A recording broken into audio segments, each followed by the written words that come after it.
Most of the time people selling NFTs are trying to get a lot of money out of every single sale. But I have to ask, if you're doing what everyone else is doing, how do you expect to stand out? That question goes for everything, but it can also include your pricing. So today, I'm going to tell you all about why it's actually possible to price your project low and still find success. Then we're going to dive into 3 projects that did just that and made bank. My name is Trent Kennelly. I'm a Web3 marketing strategist, and this is the best place for you to learn about Web3, NFTs, AI, and how to market all that stuff. So that sounds good to you and you're excited. Make sure you like this video, subscribe to my channel if you're into it, comment to let me know what you're pricing your NFTs at and how that's going. I would love to know and help you out in any way I can. And let's get started. Okay, so why is this going to work at all? Why are we going to low price our NFTs? The conventional knowledge about NFTs and anything really is that the market price dictates the value, meaning that a low priced NFT is considered less valued by the community, which means nobody wants to buy it and the NFT dies. But that isn't always the case. There are basically 2 ways to sell anything in the world. Okay, there's high price and low volume, or low price and high volume. Most NFTs do the former. They price high and sell fewer NFTs. But just as viable for anything is to sell more of a cheaper offering. This can sometimes net you more in the long run by selling a lot. Okay, so while this may go against general NFT principles, that how most people think in the NFT space, it still works in the greater marketing world as it always has.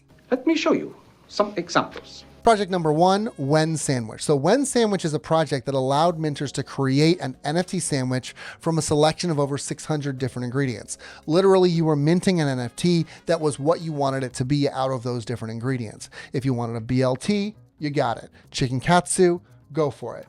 I'm getting hungry just talking about it. But anyway, based on that description alone, you might have 2 competing thoughts, right? You might be thinking, oh yeah, sure, that's cool. But you also might be wondering, why did this sell out again? And I can understand why the conflict, right? But let's talk about how this project was executed before we do anything else. So most of the time, NFTs are offered pre-built, right? There are X number of CryptoPunks, X number of Azukis, etc. There's no choice as to what that Azuki looks like. There's a choice as to what you want to buy, but you don't get to customize the traits on it, right? So in the very first instance with When Sandwich, they've added some really interesting customizability and personalization right into the project. Now that alone didn't drive huge sales, but this project also used a lot of emotional triggers to drive interest as well. Now you can check out this video for a lot of details about emotional triggers, but for purposes of this video, let's just focus on the ones that were used. And the first one I want to point out is actually 2. It's authority and trust.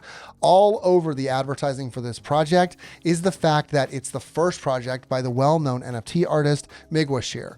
And if you don't know who that is, that's fine. They tell you that too. He's worked on some huge projects like Bored Ape Yacht Club and Sneaky Vampire Syndicate.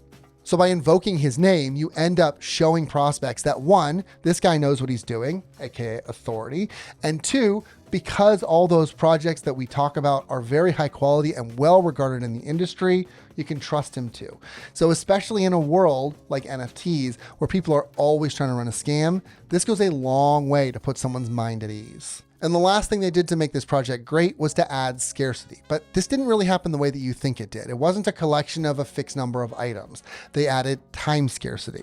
They told minters, you have 1 week to create your NFT, then the project is closed. And that produced as many NFTs as was possible to be created during that time with the amount of people they have coming in, which led to a strong feeling of FOMO and a buying frenzy. So that's that next emotional selling trigger, FOMO. That FOMO, that fear of missing out, drives that buying frenzy. Project number 2 is Tamado. So this one is pretty fascinating because of how they structured the sale. So let's go through the NFT itself and then we'll talk about that sale. So this is a play to earn game project. When you buy the NFT, you get access to compete in a bunch of different games put forward by the creators that we've pretty much seen before. So even though that isn't all that novel, there is some novel stuff to this. So the way that they suck you in is very novel because you think that there's just Tamadoge, right? But then you look closer and you find Tamadoge rare NFTs and ultra rare NFTs. The difference here is your ability to compete at a higher level in the online games. With the rare NFTs, you're seeing a 70% speed boost, and with the ultra rare, a 90% speed boost. So they've taken something that you're already paying to be a part of, and they're turning it into a value ladder, which is something that we haven't seen seen in NFTs before. And just to define a value ladder for you, this is the concept of encouraging return purchases at increased payment levels by increasing the value as well over time. So for example, here's how a general regular business might do a value ladder, okay? So step one, you pay a small amount of money for something. So you might see, for example, a free plus shipping offer where you're invited to pay only shipping for a book, say, and they'll ship you the book, but the book is free, right? So you paid a small amount of money, but you paid some amount of money to this person. You said yes to paying to them. And because you said yes to paying them once, you're more likely to say yes to paying them again. And even though it was a small amount, you're more likely to pay more the next time. So you're paying more for a small course, then you're paying more for the bigger course, then you're paying more for one-on-one sessions, and on and on and on. So in this case, the regular Tamado is 0.01 ETH or so, the rare is 0.25 ETH, and the ultra rare is 1.5 ETH, which means that, as you can see, they're increasing that value. They're making it cheap to get in. They're making it a little more expensive to get that rare. And then if you really want to pay for that ultra rare, please do. That way you can go as fast as possible, right? So ultimately, what Tamado is focusing on isn't actually the NFT itself. It's all about creating a great gameplay experience that keeps you coming back for more. In other words, it's highly focused on that utility. And finally, project number 3, let's talk about Satori. So this one is pretty fascinating, but not really for the NFT collection itself. They have the NFT collection. I know I sound super dismissive. It does look great, but it's not really the important part of this thing. It has nothing to do with the NFT collection itself as to why this project is absolutely killing it.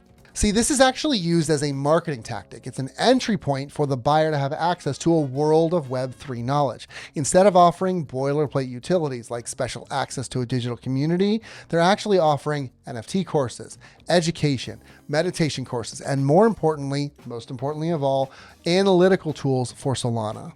Satori's stance here is that there isn't enough data available in the Solana chain, and they want to change that. So they've offered this cheap because they're positioning themselves as being there for the community. There is no better way to reach a crypto enthusiast's heart than through the idea of community. So there are 3 good examples, and I want to ask you, what did you notice about all of them? Please comment below. You can pause and comment right now if you want to. But right now I'm going to tell you, there is a common thread, and the thread is at best loosely related to the art itself. About the most reliant one on the art from the examples that I gave you here was When Sandwich. But even that focuses more on the vibe, the creator, and the minting method than the actual art itself. Which means that yes, you actually can sell low price NFTs for a profit if you stop thinking art first and you shift your mindset to a community first one. That is the real takeaway here. So there you go. This is an awesome opportunity to stand out from the crowd by thinking about different ways to attract audiences besides just the price. There is so much more that you can do. Community first is really the way to go here. So let me know what you're working on and how it's going to take advantage of these ideas. I would love to know. Please let me know in the comments or in my Discord. I would love to get you over there so we can talk about some really deep stuff. Otherwise, make sure you like this video, subscribe to my channel if you're into it, and I will catch you in the next one.